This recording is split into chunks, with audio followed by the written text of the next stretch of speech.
Perkenalkan, nama saya Ardilia Puspita Dewi dari Fakultas Keguruan dan Ilmu Pendidikan, Program Studi Pendidikan Biologi Universitas Kristen Indonesia. Pada kesempatan kali ini, saya akan membahas salah satu materi yaitu fluida statis dan juga contoh soalnya. Sebelumnya, kita harus mengetahui apa itu fluida statis. Fluida statis merupakan salah satu cabang ilmu sains yang membahas karakteristik fluida saat diam dan biasanya membahas mengenai tekanan pada fluida maupun yang diberikan oleh fluida berupa gas atau cair pada objek yang tenggelam di dalamnya. Fluida statis ini juga dipakai untuk menjelaskan fenomena-fenomena seperti kenaikan besar tekanan air terhadap kedalamannya dan perubahan besar tekanan atmosfer terhadap ketinggian pengukuran dari permukaan laut. Selain itu, fluida statis juga memiliki sifat, yaitu dapat ditentukan dan dipahami di saat fluida berada dalam keadaan diam atau statis, yang diantaranya adalah massa jenis, tegangan permukaan, kapilaritas, dan viskositas. Di sini saya memberikan beberapa jenis-jenis dari fluida statis. Yang pertama yaitu massa jenis. Massa jenis adalah berat suatu benda dibagi volumenya. Jadi, semakin besar massa jenisnya, maka benda tersebut memiliki kerapatan yang besar. Massa jenis ini dirumuskan sebagai Rho sama dengan M dibagi V. Rho itu massa jenis suatu benda, M itu massa benda, dan V itu volume benda. Biasanya, massa jenis dapat digunakan untuk mengetahui apakah benda dapat mengapung di permukaan air. Benda atau objek yang memiliki massa jenis lebih kecil akan selalu berada di atas massa jenis yang lebih besar. Contohnya seperti minyak akan selalu mengapung di atas permukaan air karena massa jenis minyak lebih kecil dari massa jenis air. Semua benda atau objek yang memiliki massa jenis lebih besar dari massa jenis air akan selalu tenggelam. Selanjutnya, yang kedua yaitu tekanan hidrostatis. Tekanan hidrostatis merupakan tekanan yang diberikan zat cair ke semua arah pada suatu benda akibat adanya gaya gravitasi. Tekanan hidrostatis ini akan meningkat seiring dengan bertambahnya kedalaman yang diukur dari permukaan zat cair, di mana P sama dengan Rho GH. P yaitu tekanan hidrostatis, Rho sama dengan massa jenis fluida, G sama dengan besar percepatan gravitasi. Percepatan gravitasi di permukaan bumi sebesar 10 meter per second kuadrat dan H yaitu kedalaman. Contoh tekanan hidrostatik yaitu pada aliran darah atau yang biasa kita sebut sebagai tekanan darah, merupakan tekanan yang diberikan oleh darah terhadap dinding. Selanjutnya yang terakhir yaitu hukum Pascal. Hukum Pascal berbunyi tekanan yang diberikan pada fluida dalam ruang tertutup akan diteruskan ke segala arah dengan sama besar, di mana P1 sama dengan P2, F1 dibagi A1 sama dengan F2 dibagi A2. P1 yaitu tekanan di penampang 1, P2 tekanan di penampang 2, F1 gaya tekan di penampang 1, F2 gaya tekan di penampang 2, dan A1 luas penampang pipa 1, dan A2 luas penampang pipa 2. Selanjutnya yaitu penerapan fluida statis di dalam kehidupan sehari-hari. Yang pertama yaitu dongkrak hidrolik.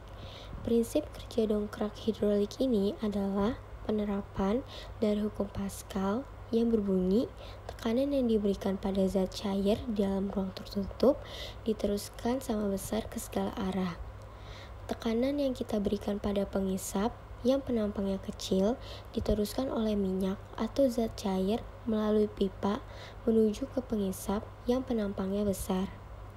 Pada pengisap besar ini dihasilkan gaya angkat yang mampu mengangkat beban. Yang kedua yaitu hidrometer. Hidrometer ini merupakan alat yang digunakan untuk mengukur massa jenis zat cair.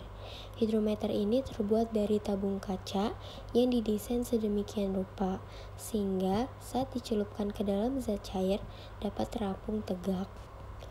Tangkai tabung kaca hidrometer ini didesain supaya perubahan kecil dalam berat benda yang dipindahkan atau sama artinya dengan perubahan kecil dalam massa jenis zat cair menghasilkan perubahan besar pada kedalaman tangki yang tercelup di dalam zat cair.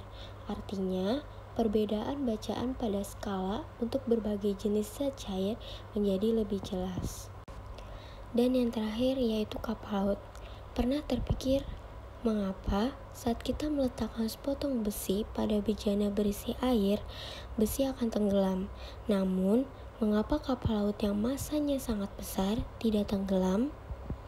Nah, agar kapal laut ini tidak tenggelam, badan kapal harus dibuat berongga. Nah, hal ini bertujuan agar volume air laut yang dipindahkan oleh badan kapal menjadi lebih besar. Berdasarkan persamaan, besarnya gaya ke atas sebanding dengan volume zat cair yang dipindahkan. Maka, gaya ke atas yang diterima kapal menjadi sangat besar. Gaya ke atas inilah yang mampu melawan berat kapal, sehingga kapal tetap dapat mengapung di permukaan laut. Selanjutnya, kita akan masuk ke dalam contoh soal.